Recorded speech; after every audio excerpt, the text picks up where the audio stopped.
श्री सद्गुरु महाराज की जय। ये सत्य घटना है। महर्षि मेही जी अपने आश्रम भागलपुर में रहते थे और ध्यान ज्ञान करते थे और आजू बाजू के गांव में या शहरों में प्रवचन करने के लिए जाते थे और उनके प्रवचनों की वजह से उनकी बहुत ख्याति भारत में, नेपाल में और विदेशों में भी बहुत थी। एक समय एक सत्संगी गुरु महाराज से मतलब महर्षि मेही जी से मिलने के लिए भागलपुर आ रहे थे ट्रेन से। तो जिस डब्बे में वो बैठे हुए थे उस डब्बे में एक लड़की भी सफ़र कर रही थी और 3-4 गुंडे उसी ट्रेन में उसी डब्बे में सफ़र कर रहे थे। वो गुंडे तीनों के तीनों बार बार उस लड़की को छेड़ रहे थे। तो वो सत्संगी था तो उसको अच्छा नहीं लगा, तो उसने बोल दिया कि तुम इसको क्यों छेड़ रहे हो, तुम्हारी भी घर में माँ बहनें होंगी, किसी की भी लड़की को छेड़ना अच्छी बात नहीं होती है।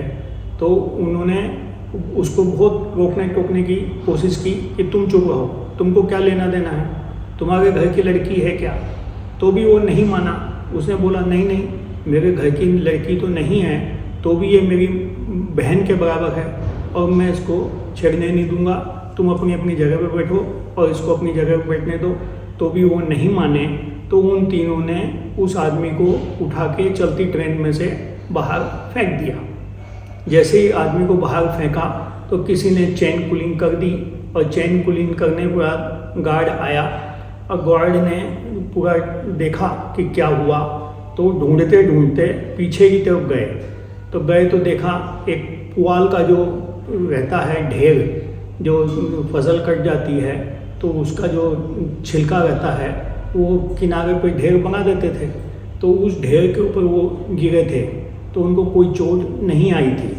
और जब वो गार्ड आ गया और सारी भीड़ इकट्ठी हो गई, वो तीनों गुंडे उतर के भाग गए।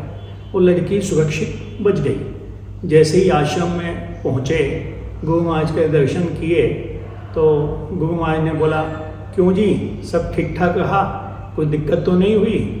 बोला, हुजूर आपको तो सब मालूम ही है, मैं ऐसे ऐसे पुआल के ढेर पे गुंडों ने मेरे को चलती ट्रेन से फेंक दिया था और अभी देखिए मैं आपके पास सुरक्षित दर्शन करने के लिए आया हूँ। जिसके सद्गुरु इतने सक्षम हो उसकी किसी भी बात को उसको डर नहीं होता। वो किसी के लिए भी अपनी जान लगाने की कोशिश कर देता है, लेकिन गुरु के रहते हुए कोई उसकी जान भी ले नहीं सकता। तो उस व्यक्ति ने इतना महान काम किया कि एक लड़की की जिंदगी बचाई। तो इसी तरह से यदि सभी मनुष्य आत्मबल के दम पे और सद्गुरु के दम पे कोई भी अच्छा काम करते हैं तो वो अजर अमर हो जाते हैं। इसलिए सबको हिम्मत रखना चाहिए, डरना नहीं चाहिए। कोई भी व्यक्ति मुसीबत में हो तो उसका साथ देना चाहिए। गलत परंपरा को, गलत बातों को सहन नहीं करना चाहिए।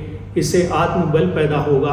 और जो गुंडे बदमाश हैं वो अंदर से आध्यात्मिक कमज़ोर होते हैं, मानसिक कमज़ोर होते हैं, लेकिन वो 2-4 लोग इकट्ठे होके उस बात को दिखाते हैं कि हम मजबूत हैं। एक्चुअल में वो मजबूत नहीं होते। यदि हम थोड़ा सा अपना आत्मबल दिखाएं तो वो भागते हुए दिखते हैं। तो इस तरह से हर मनुष्य को आत्मबल दिखाना चाहिए।